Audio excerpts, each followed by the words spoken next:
fight we have is Curtis Blaydes and Shamil Abdurahimov. Um, Curtis Blaydes is going to win this fight. There's no anyone tells you differently, like how Shamil is going to win this fight. Like, there's no rhyme or reason to believe that Shamil is going to win this fight.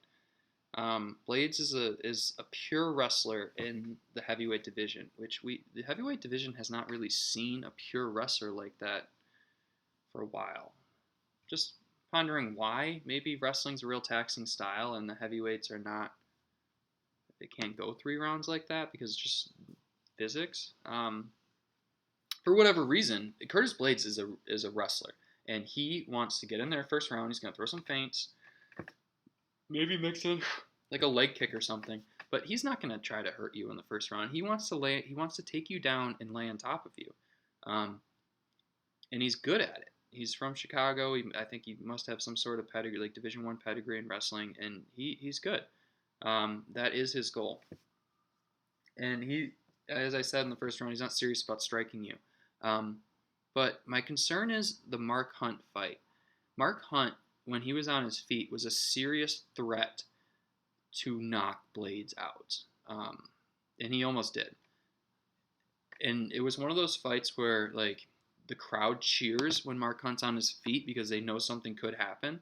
And then when Curtis Blaydes takes Mark Hunt down, it's going to be a boring fight because he's not going to, like, be a threat to finish the fight or be a threat on top. He's just going to be on top.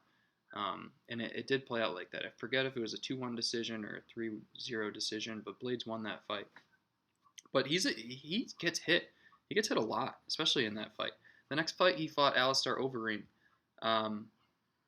And I don't remember that specifically. He did finish him in the 3rd round with ground and pound, but Alistair Overeem kind of has a soft chin, and it doesn't really surprise me. I don't necessarily give Curtis Blaydes credit for an evolved like ground and pound game in that fight. But he did take him down. He's a threat. You could see, I do remember in that fight, Alistair Overeem was scared of the takedown because he knows that is something he needs to watch out for. And the next fight was one of those morning fights, UFC Beijing, I think.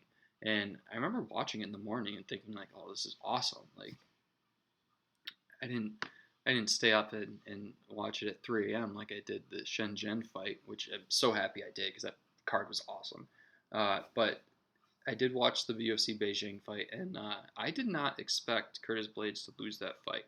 I'm a big Stipe Miocic fan, and I thought Miocic put the blueprint out there for Francis Ngannou to lose. You wrestle him, you survive the first round, and you put him on his back. I thought Blaydes was going to be able to put him on his back with surviving those Fists of Fury, and I thought he was going to tire out. Like, Francis still, I'm very impressed with Francis Ngannou's return from that Stipe fight. He lasted 5 rounds in that Stipe fight, and Francis Ngannou was tough, and he evolved and learned, and he deserves that Stipe rematch right now, but he's probably not going to get it if DC wants it or whatever. But I thought Blaydes was going to win, and he got knocked out because Blaydes does get hit.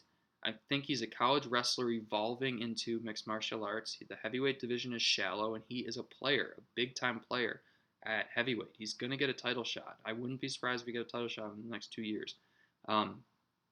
He's a unique athlete in that, a unique fighter in that he is a wrestler, a pure wrestler at the heavyweight division. Anyway, kind of just rambling.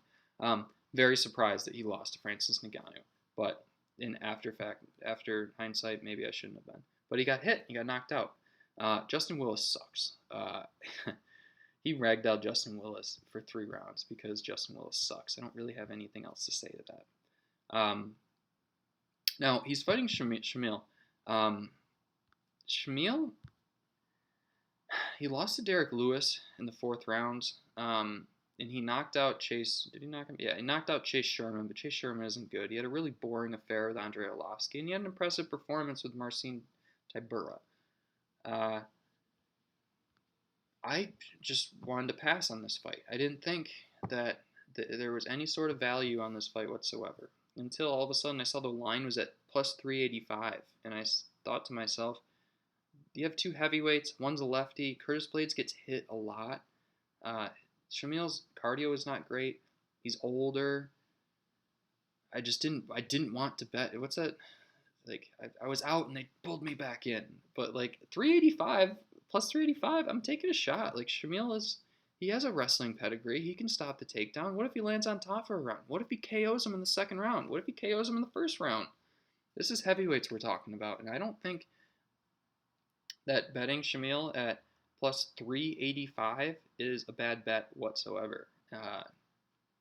And the other thing I want to say is Curtis Blaydes is so inactive when he's in top position that he gets stood up a lot, or he's in danger of getting stood up a lot because he just doesn't he doesn't have an involved ground and pound game. He wants to win the rounds. He wants to win decisions, which is also why I kind of think a decision bet on Curtis Blaydes is not a bad bet either.